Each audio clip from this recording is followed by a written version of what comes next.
Olá, bem-vindo à Bíblia Católica.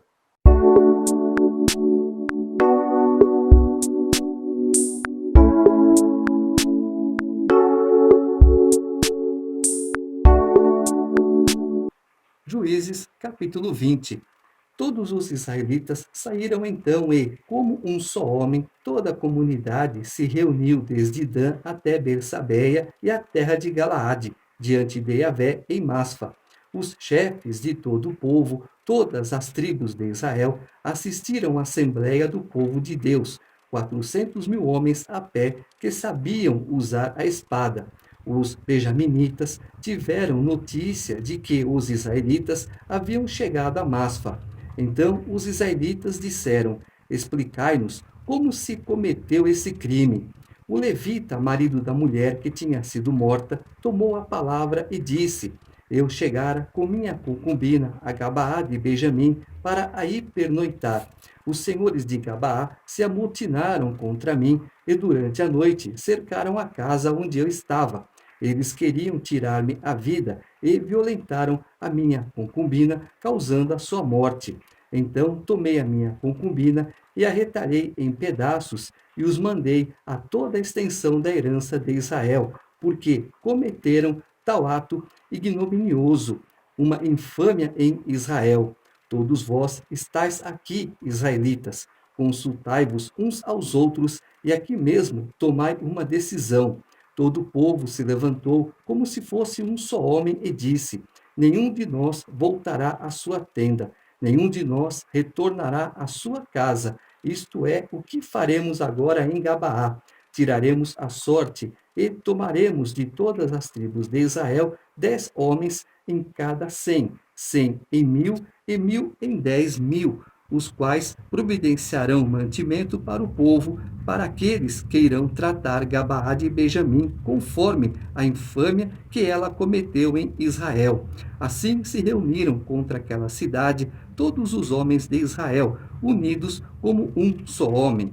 As tribos de Israel enviaram emissários a toda a tribo de Benjamim com a mensagem: Que crime é esse que se cometeu entre vós? Agora, pois, entregai-nos esses homens, esses bandidos que estão em Gabaá, para que os executemos e extirpemos o mal do meio de Israel. Mas os benjamitas não quiseram ouvir os seus irmãos, os israelitas. A lei é essa. O crime deve ser extirpado. Fez tal coisa, para determinada coisa, Deus falou. Não há perdão a não ser o extermínio, a não ser a morte. Eles estavam usando a lei que até aqui está em vigor.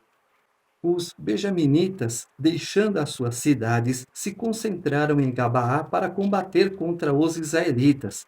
Contaram-se naquele dia os benjaminitas vindos das diversas cidades. Eram 26.000 homens hábeis no manejo da espada. Os habitantes de Gabaá foram contados à parte, 700 homens de elite. Em todo esse exército havia 700 homens de escol, canhotos, todos eles com a pedra da sua funda. Eram capazes de acertar um fio de cabelo sem errar. Os homens de Israel foram também contados, sem incluir Benjamim. Eram 400.000 que sabiam brandir a espada, todos homens de guerra. Puseram-se em marcha para ir a Betel, a fim de consultar a Deus. Quem de nós subirá primeiro para o combate contra os benjaminitas?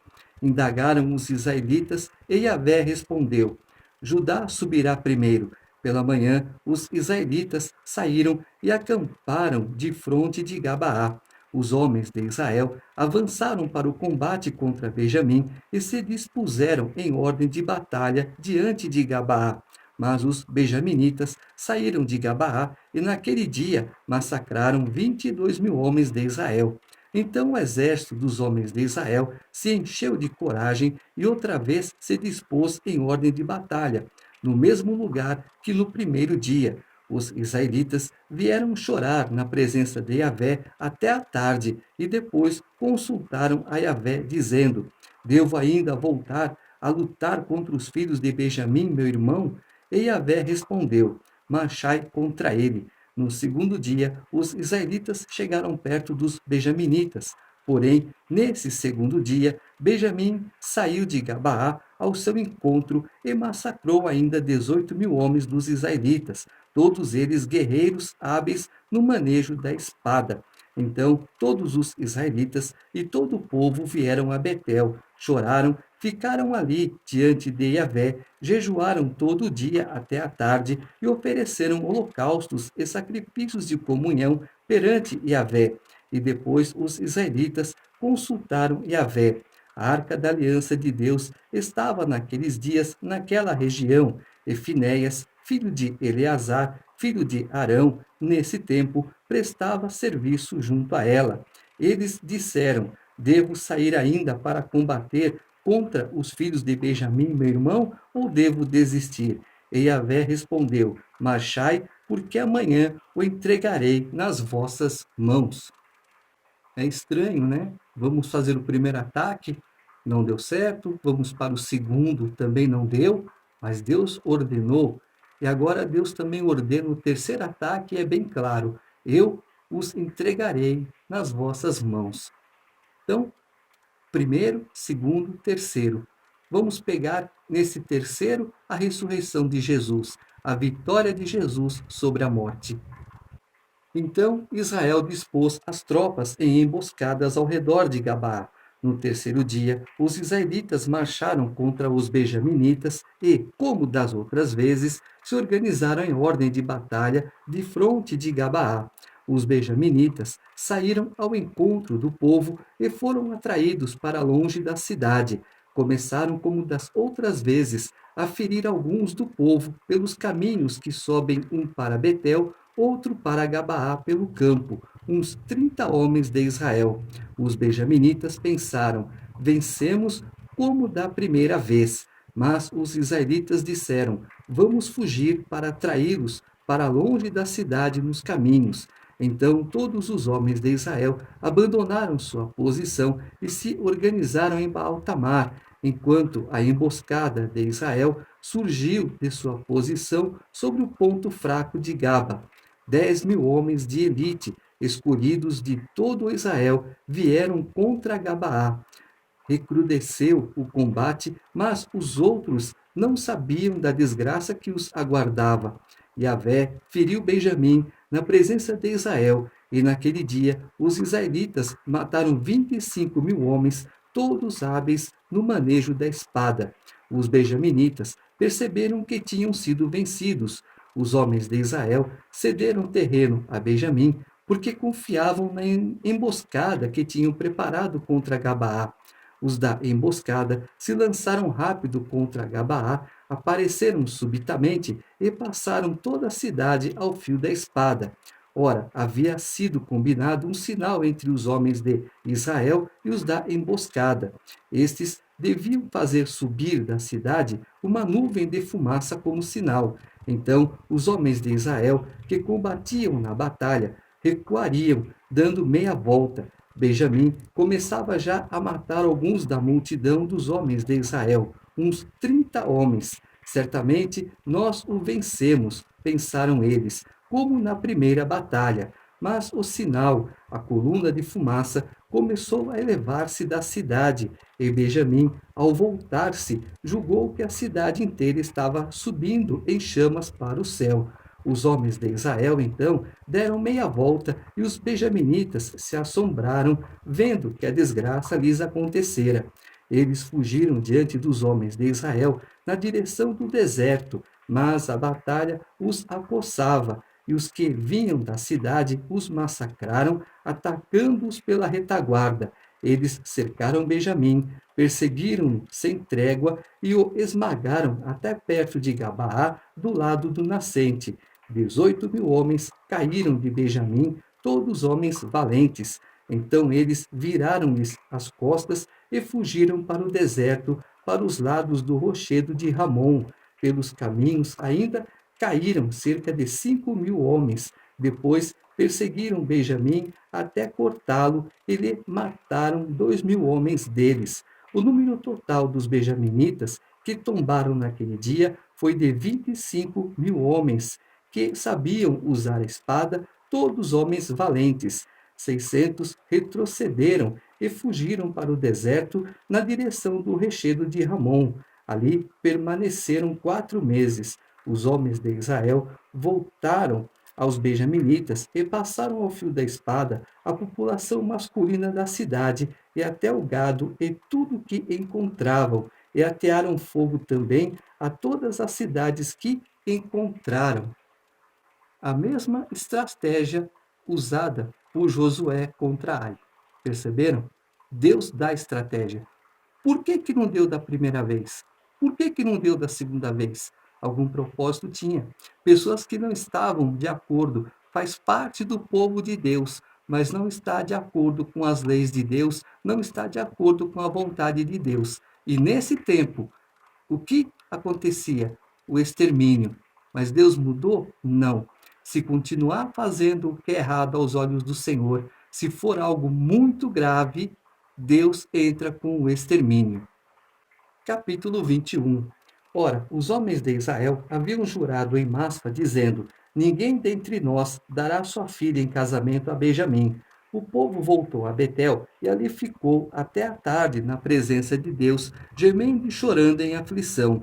Yahvé, Deus de Israel, diziam eles, por que nos aconteceu isto hoje, que falte uma tribo a Israel? No dia seguinte, o povo se levantou de manhã bem cedo e construiu um altar e ofereceu holocaustos e sacrifícios de comunhão.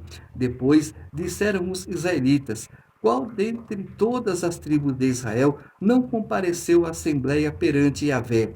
Porque num juramento solene se tinha declarado que todo aquele que não subisse a Maspa perante Yahvé certamente morreria. Então os israelitas se encheram de piedade por Benjamim, seu irmão. Hoje, diziam, uma tribo foi cortada de Israel. Que faremos para encontrar mulheres para os que se salvaram? Pois juramos a Yahvé que não lhes daríamos as nossas filhas em casamento. Então eles se informaram indagando: Quem dentre as tribos de Israel não subiu a Maspa perante Yahvé? E verificou-se que ninguém de Jabes de Galaade tinha vindo ao acampamento, à assembleia. Contaram-se todos os que tinham comparecido, e efetivamente ninguém viera de Jabes de Galaade. Então a comunidade enviou para lá 12.000 homens dos mais valentes com esta ordem: Ide e passai ao fio da espada os habitantes de Jabes de Galaade, inclusive as mulheres e os não combatentes.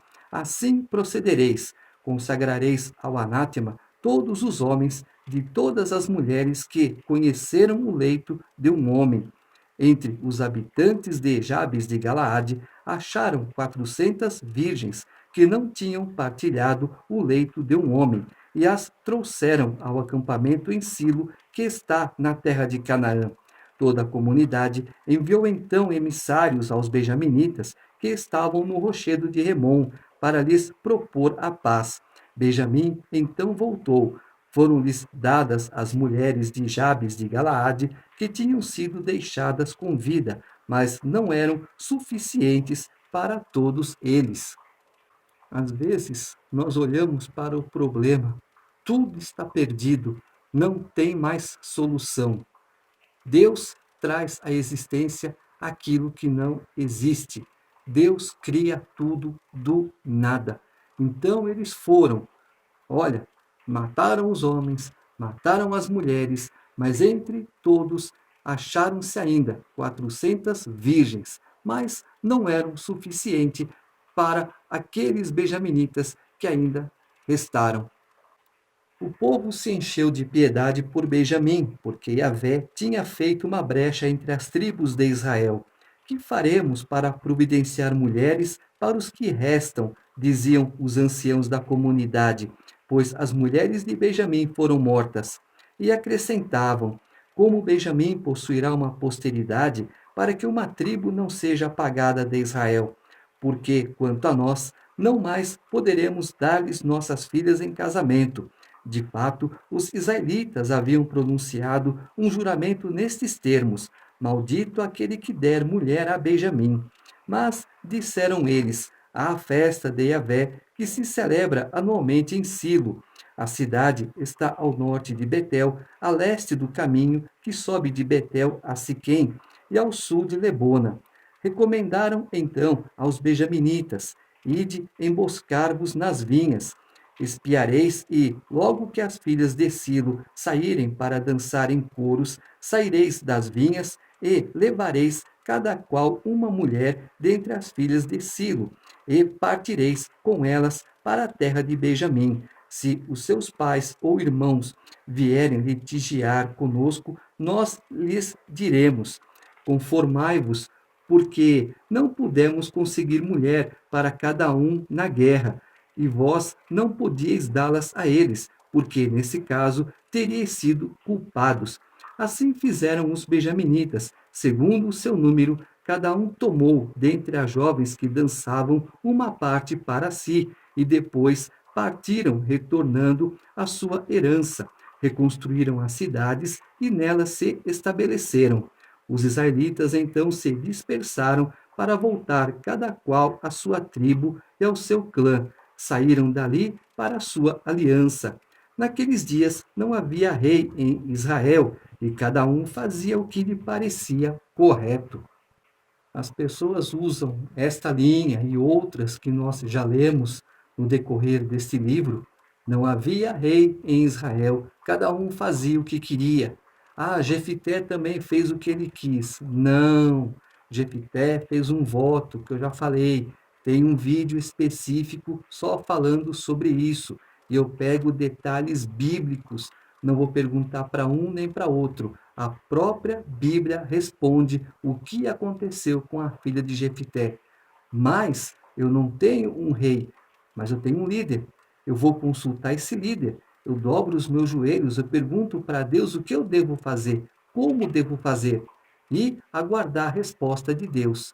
Jefité, ele orou a Deus, Deus abençoou. Então, ele estava na direção de Deus. Toma muito cuidado com isso. Não é porque eles fazem o que querem que eu também farei o que quero ou farei o que eles fazem. Nada disso.